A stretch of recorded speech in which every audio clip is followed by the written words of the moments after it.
Bonjour tout le monde. Aujourd'hui, nous sommes ici pour faire l'algorithme Dijkstra. Cet algorithme-là, il sera le responsable de faire les serpents trouver la nourriture tout seul, sans un joueur humain. Mais c'est pas cet algorithme encore qui va faire que le serpent puisse arriver jusqu'au bout du jeu. Ça veut dire sans jamais séquencer. Cet algorithme-là, il est responsable pour que la tête de serpent puisse trouver les parcours le plus court jusqu'à la nourriture. Et parfois, elle va encore séquencer. Mais dans la prochaine et dernière vidéo, on va arriver à améliorer cet algorithme pour que le serpent puisse trouver la nourriture toujours sans se coincer. Bon, avant d'avancer au code, il faut avant bien comprendre comment il marche l'algorithme Dijkstra.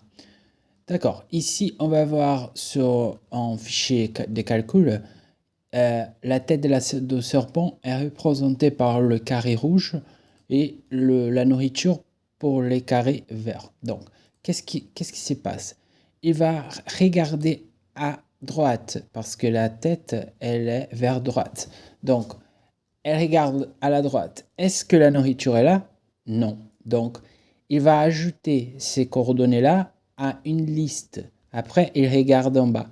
Est-ce que la nourriture est là? Non. Donc, il va ajouter ces coordonnées aussi dans une liste. Cette liste est une liste de nœuds qui contient aussi l'information de leurs parents. Ça veut dire, ici, le parent de F1, c'est E1. Je vais mettre gauche 1. Ça veut dire première génération, gauche. Son parent, c'est à gauche. Ici, le parent est en haut. Bon, il a ajouté la F1 en premier. On va continuer. Ici, à droite, il continue à regarder à droite. Est-ce que la nourriture est là? Non. Il regarde en bas. Est-ce que la nourriture est là? Non. Il vient ici, H1. Il est vers le bas. Donc, il regarde d'abord à gauche, à droite. Est-ce que la nourriture est là? Non, mais il a déjà visité ces blocs-là. Donc, il ne va pas visiter à nouveau le même carré. Il regarde en bas. Il regarde à gauche.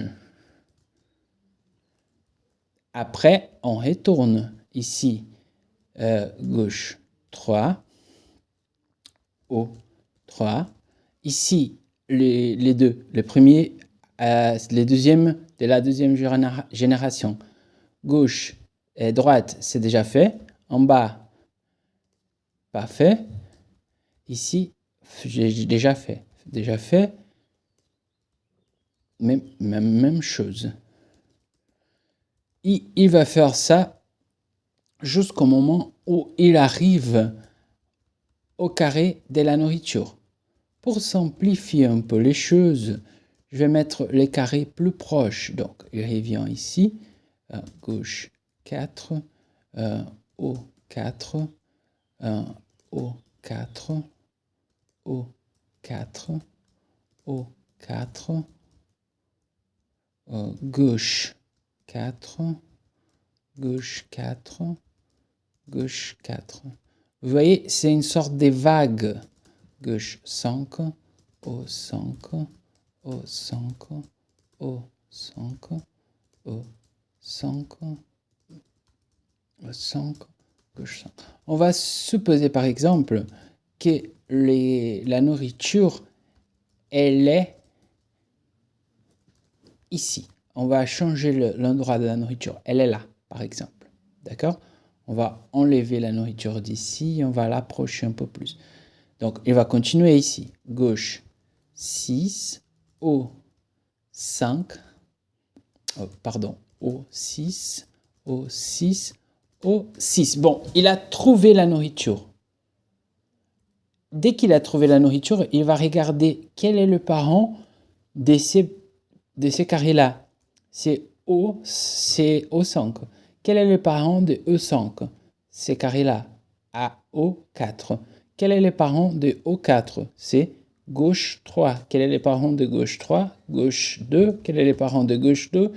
C'est la tête. Donc ici, on a les chemins plus courts. Vous avez vu ça? Et dès qu'il fait un mouvement, il met à jour aussi l'endroit de la queue. Donc il va aussi déplacer la queue. À chaque moment qu'il déplace la tête pour vérifier si elle trouve la nourriture, il déplace aussi la queue. Donc il va faire tous ces mouvements-là, il va mettre à jour la queue pour qu'il, parfois, on va avoir un cas qui, par exemple, qui la queue, elle est comme ça. Je vais juste vous montrer ça. Donc, ici, le parent de H6 ne sera pas H4 parce que H4 est la queue. Vous voyez? Donc, qu'est-ce qu'il faut faire? Il va tourner ça. Il va avoir un moment où il va trouver le bon endroit et la tête va pouvoir passer à faire le contour de la queue.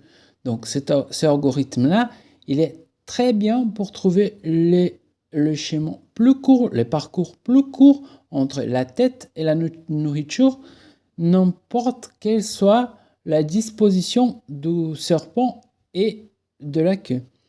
Mais par contre, on va voir qu'il y a un problème parce que parfois le serpent séquence. Bon, on y va.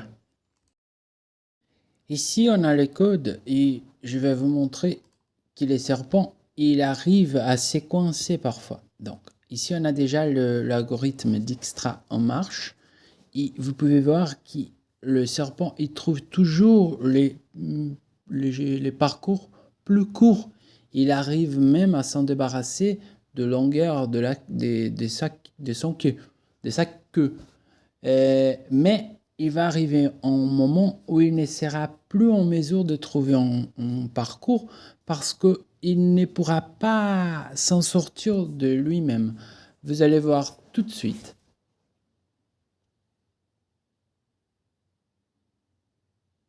À ce moment-là, comme vous pouvez voir, la nourriture, elle est apparue à l'intérieur de la queue du serpent.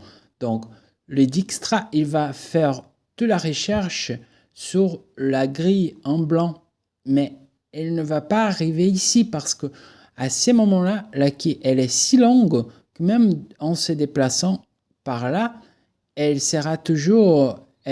bloquera toujours l'accès de la tête à la nourriture. Donc, même pour trouver les schémas plus courts, l'algorithme Dijkstra ne nous permet pas de gagner le jeu à 100%. Ça veut dire de faire que les serpents puissent toujours trouver la nourriture.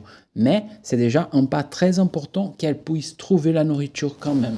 Donc, je vais vous montrer un peu l'algorithme. Ici, c'est un peu la même chose qu'on a vu dans la dernière vidéo. Je vais pas me retenir là en parlant de fichier ifxml ou même de fichiers FSS ou des ID de fichiers fxml qui sont déclarés ici sur le contrôleur. Je ne vais pas me retenir là.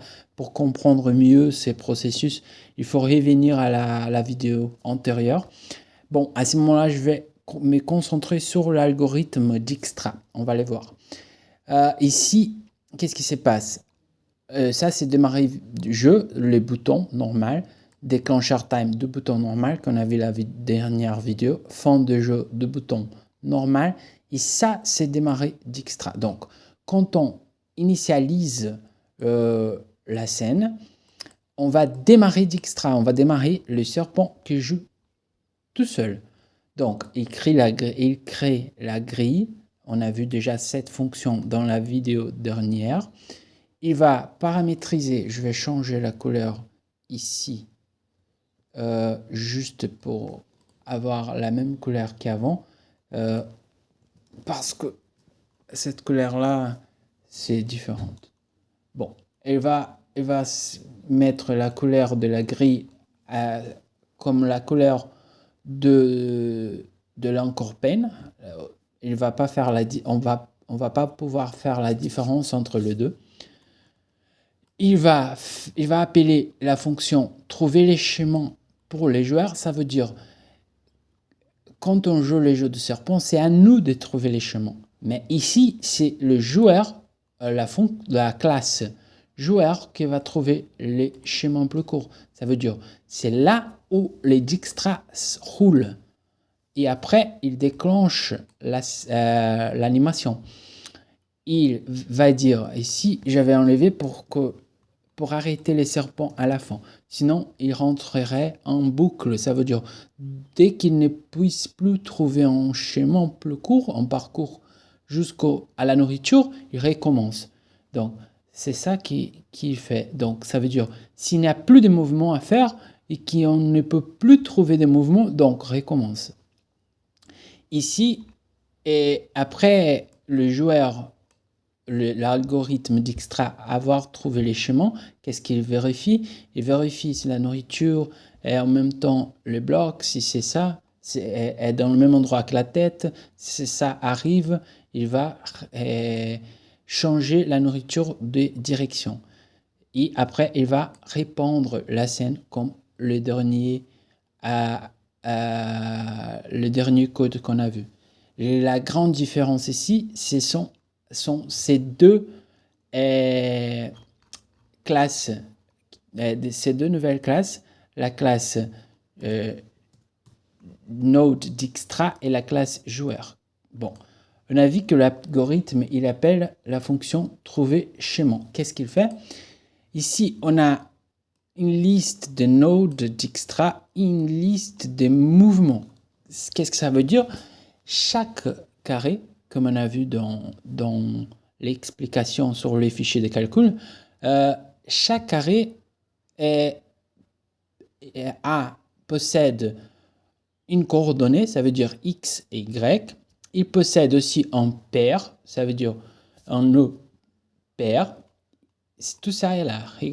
On va regarder ensemble. Il possède un nœud paire, il possède une direction, les cordes de serpent, parce qu'on met à jour tout le mouvement, on met à jour les cordes de serpent pour qu'ils puissent s'en sortir de la queue. On a aussi la direction, ça veut dire si ces blocs-là, le serpent est arrivé parce que la direction était bas, parce que la direction était droite, gauche ou vers le haut. Et on a aussi deux autres booléens pour dire ces nodes-là, il a été déjà visité, ces nodes-là, il a le même coordonnée de la nourriture. Si oui, bon, on arrête la recherche. Bon, qu'est-ce qu'il fait maintenant? Trouver les chemins. Il va mettre à 0 la liste des nœuds, il va mettre à 0 la liste des mouvements. Parce que quand il arrive à trouver la nourriture, si on ne fait pas ça, il va utiliser les mêmes mouvements et donc il ne retrouvera plus la nourriture. Donc, on met les booléens bloc trouvé fausse, ils font nœud Dijkstra fausse. Pourquoi? Parce que si on ne fait pas ça, il peut rester tout le temps à la recherche de la nourriture. Donc, il faut qu'il regarde tous les blocs possibles et s'il ne trouve pas la nourriture, il faut qu'il s'arrête. Donc, on va ajouter la tête de serpent à cette... on va ajouter les serpents en soi au premier nœud. Donc, snake get list rectangle, ça veut dire prend les coordonnées de serpent et la direction. Elle va à droite, à gauche, en bas. Voilà. Pendant que le fond de nœud est encore faux, ça veut dire s'il ne touche pas les fonds de nœud, s'il y a encore d'endroits à faire de recherche, continue à jouer ça. Il faut mettre, il dit fun true, Pourquoi? Parce qu'il va rechercher sur la liste des nœuds s'il y a un nœud qui n'a pas encore été visité. Ça, ici, visiter, c'est fausse, mais toutes les fois que l'algorithme rentre dans les nodes, il va changer ça à true. Donc, il va voir tous les éléments de la liste. 1, 2, 3, 4, 5. Dès qu'il trouve un qui n'a pas encore été visité, il s'arrête, il appelle la fonction vérifier direction, il utilise le nœud qui n'a pas encore été visité. Ça veut dire, d'abord, le nœud qui n'a pas encore été visité, c'est la tête. Après, il aura les droites et en bas, comme on a vu, les 1, la première génération. Donc, droite s'ajoute à la liste nœud, bas s'ajoute à la liste nœud. Donc, il va retourner ici, il va voir, le premier élément, la tête, a été déjà visité. Oui. Le deuxième élément, droite de la tête, a été déjà visité. Non, on s'arrête, on voit droite, bas, à nouveau, comme on a vu dans l'exemple du fichier de calcul. Il va vérifier les directions. Bon, ici, il appelle cette fonction-là, il passe les nœuds. Bon, d'abord, on sait que le serpent commence toujours avec la direction droite. Donc, si la direction est droite, il ne peut pas aller vers la gauche. Donc, il voit en haut, après droite, après en bas. Ici, d'abord, au départ, le nœud haut, on ne peut pas l'accéder parce qu'il dépasse la grille. Donc, quand il rentre pour vérifier les limites, il prend les nœuds pairs, ça veut dire ces nœuds-là, d'abord la tête, et la direction qu'il a donnée au fils, ça veut dire haut. Mais ici, il donne la nouvelle coordonnée haut. C'est -1 à la axe Y. Et -1 à la axe Y, ça rend moins que 0. Donc, il rentre ici, c'est false, il sort. Dès qu'il sort, il va regarder vers le bas. Droite et bas. Droite, il peut regarder. Oui, il peut regarder, donc il saute ça. Ici, il va vérifier s'il y a déjà un nœud qui contient ces coordonnées-là. Parce que s'il y a déjà un nœud qui contient ces coordonnées-là, il ne peut pas ajouter un nouveau ces nœuds-là. Sinon, on va continuer à ajouter. Et on ne s'arrêtera jamais d'ajouter les nœuds. Donc, il y a déjà ces nœuds-là, oui. Donc, on saute ça. Mais dans ces cas-là, il n'y a pas. C'est la première fois que le serpent visite le nœud. Donc, c'est fausse, il continue. Ici, ici, c'est là qu'il visite les nœuds. Pour la liste des nœuds pour voir si les nœuds existent déjà. Ici, il vérifie si les nœuds qu'il visite va toucher le corps, correspond à une partie du corps du serpent. Donc, si on pense, le serpent est là, la tête est là. La tête est là. Il va visiter ici, ici. Après qu'il visite ici, s'il regarde vers le haut, c'est le corps qu'il va retrouver. Donc, cette fonction-là vérifie s'il touche le corps. S'il touche le corps, il ne peut pas aller vers cette direction. Il retourne fausse, il sort. Ici, il vérifie si le nœud existe déjà. Sinon, il retourne fausse. Il sort de la fonction. Mais si il ne dépasse pas la grille, s'il ne touche pas le corps et si le nœud n'existe pas encore, donc dans ces cas-là, il va ajouter un nouveau nœud avec toutes les coordonnées, les nœuds pairs, la direction qui a fait le serpent arriver à ces nœuds-là, la nouvelle position et les corps de serpent de nœud. Bon, quand on crée un nœud avec ces informations-là, qu'est-ce qui se passe? Il prend les corps de pair, il fait déjà le déplacement. Il prend la nouvelle position, il change la tête, il fait la même chose qu'on faisait dans les mouvements. Ça veut dire, il prend par exemple la position 10, ça va de 1 à la taille de serpent. Donc, 1 prend les coordonnées des positions 0, 2 prend les coordonnées des positions 1, on fait ça, jusqu'au moment où il trouve où il fait les serpents. Bon, ça marche. Après, après ça, il va vérifier si la nouvelle position correspond à la nourriture. Si c'est vrai, il va prendre le dernier no, celui qui a été ajouté. Il va dire, bon, ces booléens-là, c'est vrai, il a trouvé la nourriture. Et il va mettre bloc trouvé ici, bloc trouvé booléen, bloc trouvé booléen, comme vrai, true. Si ça c'est true, il va sortir de nos while. Bon, maintenant, on a déjà une liste où les premiers noms, c'est la tête, et les derniers noms, c'est la nourriture. Donc, qu'est-ce qu'on va faire? On va aller jusqu'au dernier nom. Parfois, ce n'est pas vraiment le dernier, c'est avant-dernier. C'est pour ça qu'il faut faire l'effort. Donc, dès qu'on trouve les noms qui correspondent à la nourriture, si get block, ça veut dire si le bloc est vrai, ça veut dire s'il a trouvé la nourriture, le bloc est vrai, on n'a pas besoin de dire égal true. Il faut juste faire ça.